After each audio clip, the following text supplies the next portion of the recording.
For most of my adult life, I believed I had everything a woman could want. A stable career, a beautiful home, and a husband who, at least on the surface, loved me deeply. My name is Lena, and I've been married to Daniel for almost 8 years. We met at a friend's wedding. He was the charming best man, and I was the reluctant bridesmaid in an itchy lavender dress. But he made me laugh until I couldn't breathe, and after that night, we were inseparable. He proposed a year later on a snowy rooftop with a ring tucked inside a mug of hot cocoa. It was sweet, dramatic, and everything I thought love should be. Daniel worked in logistics. His position as a regional sales manager meant frequent travel, mostly to cities like Indianapolis, Detroit, and Cincinnati. I never questioned it, business trips were part of the job. In fact, I admired his work ethic. He was always so driven, so committed. When he was home, he was thoughtful. Bringing me flowers for no reason, cooking dinner on Sunday nights, always remembering the small details I told him in passing. He knew I loved chamomile tea before bed, that I liked my eggs scrambled soft, that thunderstorms made me anxious. He made me feel seen. Known. We weren't perfect, but we were solid. Or so I believed. Lately though, something had shifted. It began subtly. Daniel had started traveling more frequently, almost every week. He claimed it was because of a new client in Indianapolis who needed hands-on attention. His phone was always on silent, and he took calls in other rooms. When I asked to join him on one of his trips, just for a change of scenery, he brushed me off with an uncomfortable laugh. "Babe, you'd be bored out of your mind. It's all warehouse tours and steakhouse dinners with grumpy middle-aged men." Still, something gnawed at me. Call it intuition. A quiet voice inside me whispering, "Pay attention." One day while folding laundry, I found a small hotel shampoo bottle tucked inside the pocket of his gym bag. It was from a hotel I'd never heard of before, Maple Creek Inn. Not a chain he usually stayed at. I made a mental note but said nothing. Then there was the credit card bill.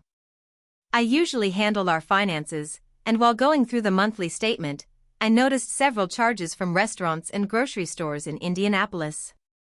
One stood out, a $75 charge from Little Bear Daycare. Daycare? We didn't have kids. I asked Daniel about it casually, pretending I'd been sorting receipts. He barely blinked. "Oh yeah, one of the clients has a daycare business." I paid for lunch when we met to discuss logistics software. But something about the way he said it felt off. Too smooth. Too rehearsed. The final straw was a message. One night, Daniel left his phone on the nightstand while showering, something he almost never did. A notification lit up the screen. The name was saved as Miss. The message read, "Tommy wants to know when Daddy's coming back. He misses you." I froze. Tommy? I waited until Daniel fell asleep that night. Then, I quietly opened his phone using the face recognition unlock. I didn't want to be that wife, the kind who snoops, but the pit in my stomach had grown too heavy to ignore. What I found chilled me. There were dozens of messages with MS spanning months. Photos of a little boy with Daniel at the park. Selfies of them smiling, laughing. Pictures of a small house I didn't recognize. And in one thread, she'd written, "We love you. Don't stay away too long this time." I sat in the bathroom floor until sunrise, clutching his phone, shaking from the inside out. The man I'd built my life with wasn't just cheating. He had another life. Another child. Another family. After the night I discovered the messages, my mind was a battlefield of fear, rage, and denial. I wanted to believe there was some logical explanation. That maybe Tommy was a godson, that MS was someone from work, that the pictures were from a charity Daniel volunteered for. But none of it added up.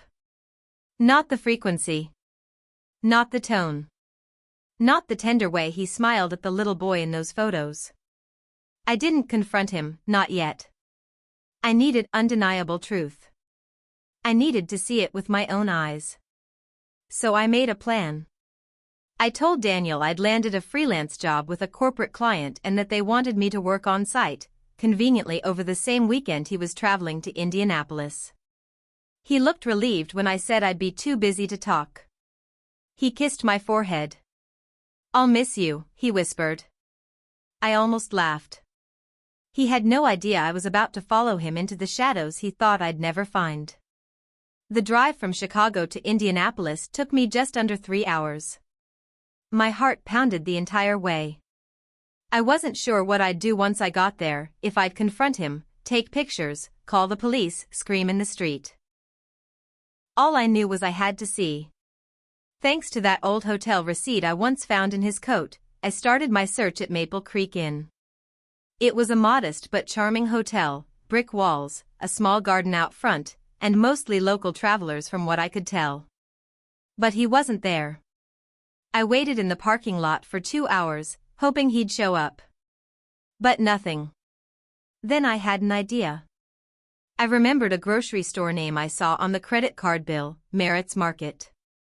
I looked it up. It was just a 10-minute drive from the hotel. I headed there next. I parked across the street. At this point, I felt like I was in some bad detective movie. My hands trembled on the steering wheel. My stomach twisted in knots. And then, there he was. Daniel. Walking out of the market, carrying a reusable grocery bag, looking casual and domestic. He wore a blue t-shirt, jeans, and sneakers. His hair was slightly messy, like he'd just gotten out of bed.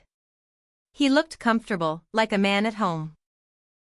He didn't go back toward the hotel. Instead, he crossed the street and walked up to a white house with green shutters. He didn't knock. He opened the door like he lived there. I stared, breathless, as the door swung closed behind him. I waited a few minutes, then got out of the car and crept closer. The house was on a quiet street lined with trees. Kids' bicycles were parked by the porch. A plastic dinosaur lay on the lawn. From the sidewalk, I had a clear view of the front window. Inside, a young woman, late 20s or early 30s, was standing in the kitchen, smiling as Daniel handed her something from the grocery bag. Then a small boy with curly dark hair came bounding into the room. He shouted something I couldn't hear. But I saw it. The way the boy ran into Daniel's arms. The way Daniel lifted him like it was the most natural thing in the world. The way the woman leaned in and kissed him on the cheek. They weren't roommates. They weren't friends. They were a family. His family. I backed away like I'd just witnessed a crime. My knees gave out, and I sat on the edge of the curb, feeling like the world had stopped spinning. 1,000 questions swirled in my head, but only one kept repeating. Who was I to him? A decoy? A placeholder? A trophy wife to parade in Chicago while his real life unfolded here? I opened my phone and took photos. The house. The window. The moment he picked up the boy. I didn't want revenge. I wanted proof. I wanted to look him in the eyes and show him that the lie was dead. That I knew. I drove back to Chicago that same night, in complete silence. I didn't listen to music. I didn't call anyone. I just sat with the reality of it all. My husband had a second life. A second family. And I was the stranger in it. By the time I pulled into our driveway back in Chicago, it was well past midnight. The house I once called home now felt like a stage set, each piece of furniture, each framed photo, a part of the grand illusion he'd built. I stared at our wedding picture on the wall and wondered, was he lying even then? Sleep didn't come. My mind replayed the scene over and over, Daniel holding that little boy. That woman kissing him like they were married. Morning came too soon. Daniel walked through the front door just after 10 a.m., a bakery bag in hand. He looked relaxed, freshly showered, and completely unaware that the world had shifted beneath my feet. "Hey, beautiful," he said, leaning in to kiss me. I turned my face. His smile faltered. "Is everything okay?" I held up my phone.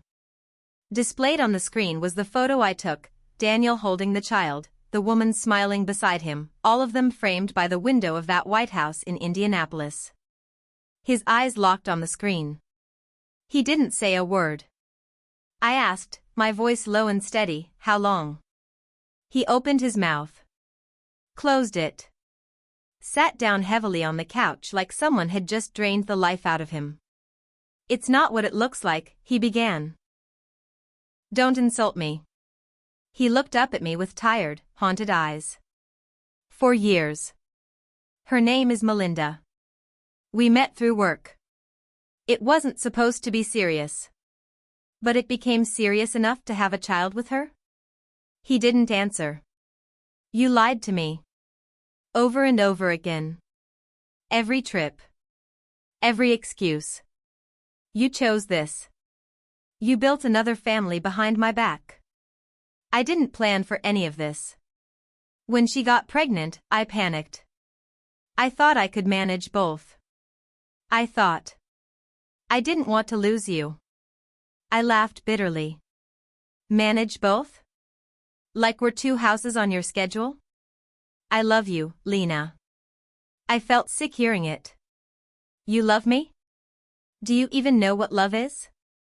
He stood and walked toward me, arms out as if his embrace could fix everything. I stepped back. "You don't get to touch me. You don't get to stand here and act like this is some mistake you made once. This was a life you lived for years. A lie you nurtured."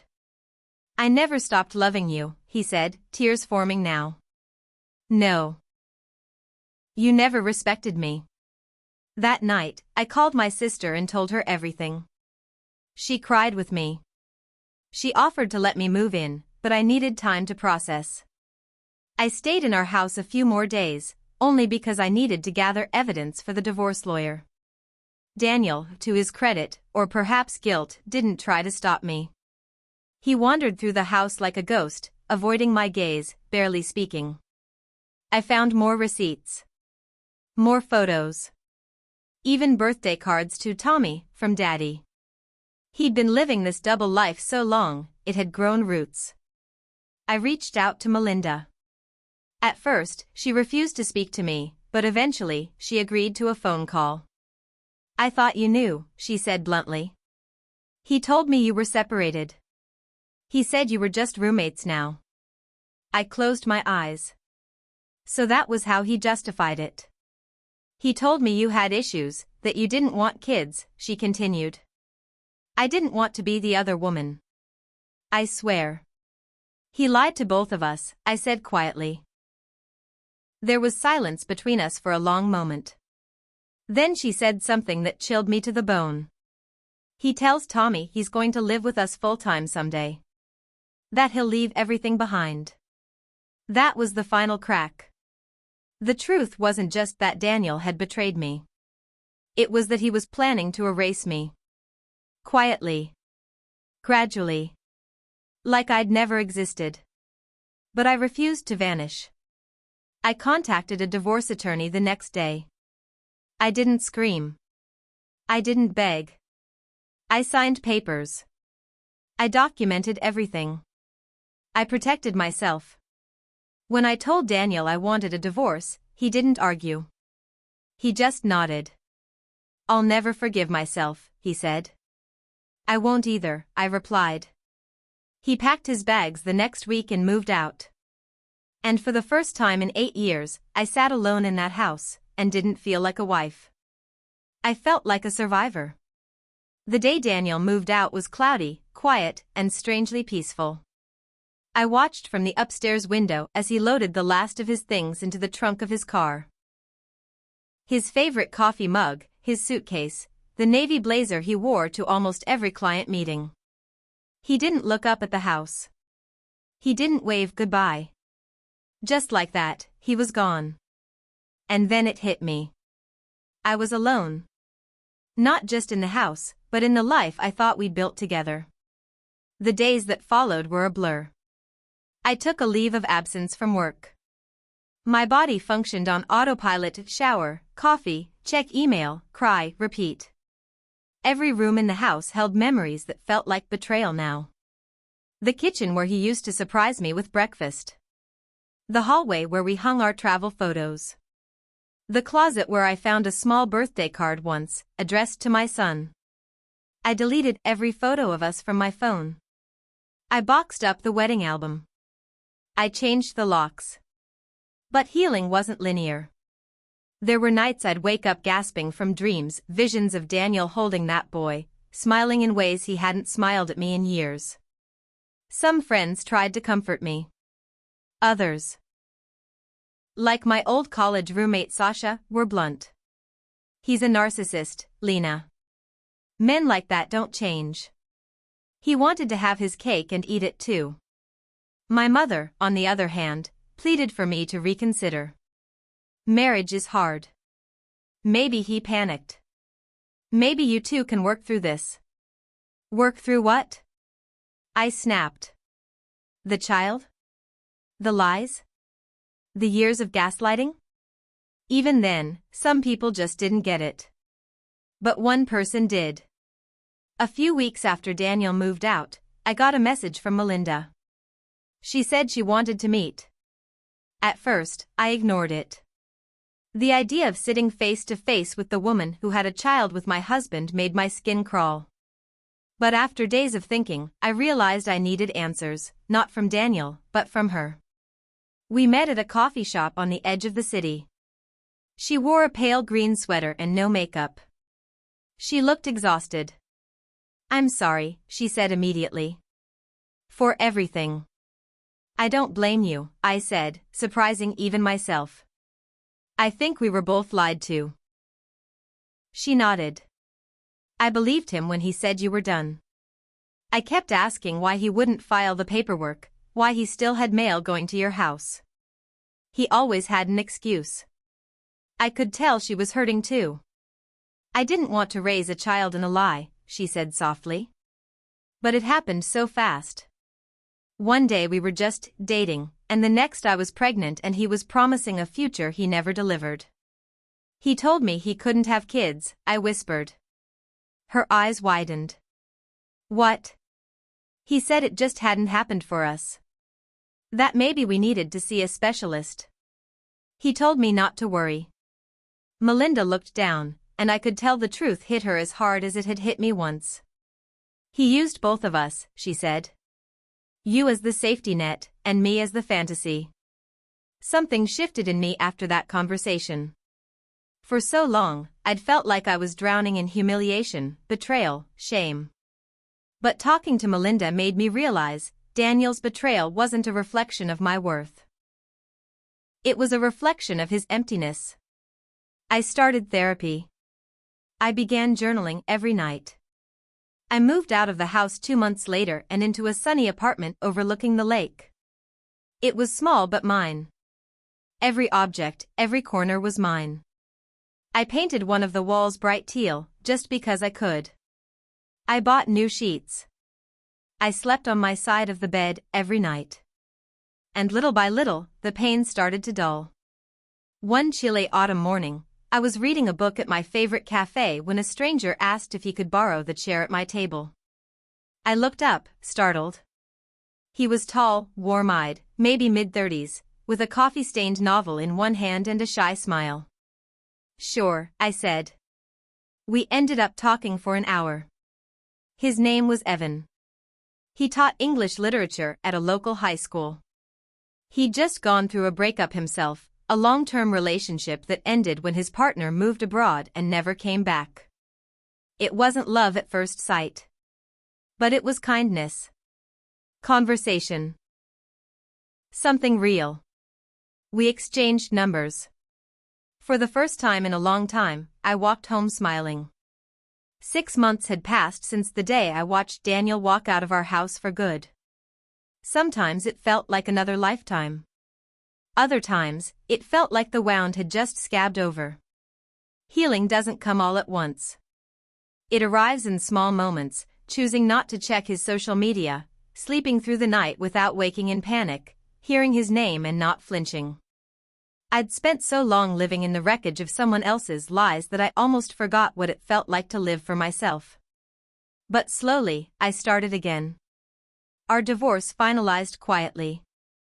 Daniel didn't contest anything. No dramatic courtroom battles. Just a couple of signatures and a judge's nod.